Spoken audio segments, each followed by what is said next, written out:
Amundsen and Heather Zeman said they were sitting handcuffed in the back of a law enforcement SUV headed for ICE headquarters in the Twin Cities when one of the agents in the car began to suffer that medical emergency. And that's when the women jumped into action, acting as first responders to guide agents through, as Joe mentioned, what they recognized as a seizure.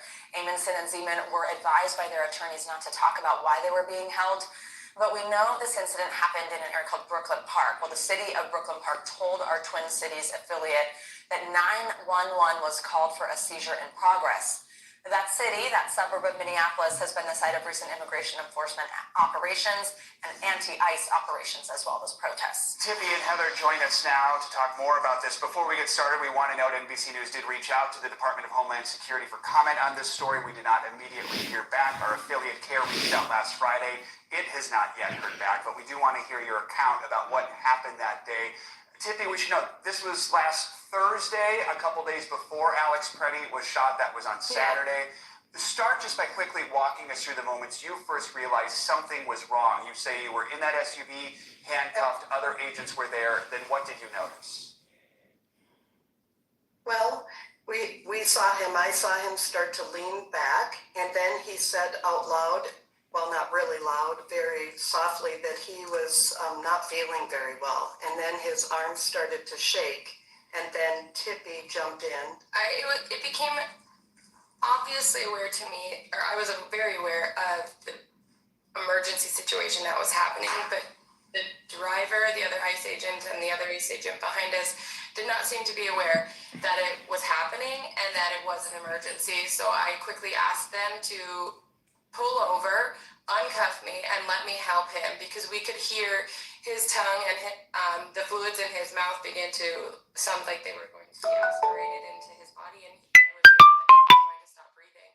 I knew from minimal training that I have being on the emergency response team when I was a kindergarten teacher, that I needed to get him into the recovery position, keep him warm, and keep him calm. So they did that. They pulled over, they uncuffed me, let me run around the vehicle. They began to uncuff Heather, and then I got to his side and I told him that he was going to be okay. I had to move his service weapon from his hip to the front of his body to be able to get him into the recovery position, and then I just held his head up so that he could have a clear airway. I spoke to him and I asked him his name. I told him that he was going to be safe and that I was going to stay there until EMS arrived. Heather got the other ICE agents to call 911, and then they were on their way. They had to be told. But we had to guide them through every step of this process and every step of the emergency situation that we were in.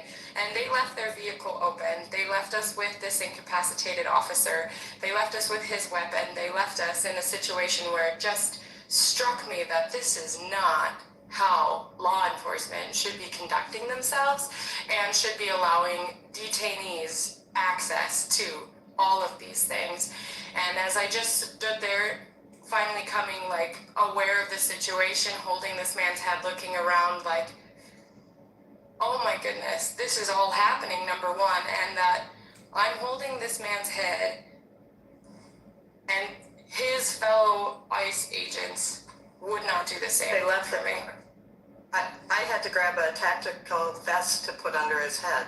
I had to go and over the seat and dig in the back of the vehicle to get things to warm him up. I had to tell them to shut the door. Body heat is important to keep in a situation like this, especially in the weather conditions we were having that day.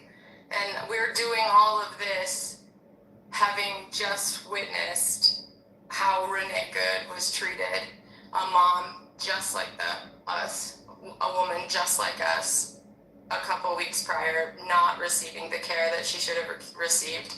And it was just very, the whole thing is just unsettling, and it's hard to imagine a situation where they have to care for their own agent or another detainee in emergency. And not only that, I mean, people need to be aware of the incompetency.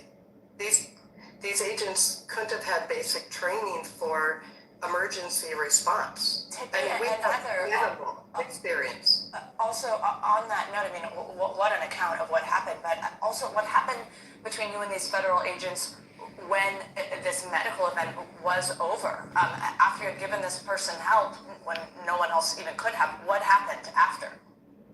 Well, they handcuffed us again and to transfer us to another vehicle. And we're like, seriously? Like, we just helped you in this emergency. You're still going to take us to the Whipple building? And they did. Yeah, They did. on the way there, I asked when we were going to receive our phone call to call our lawyer, and they said that we should receive a call at the Whipple building, but they weren't aware of the current policies there.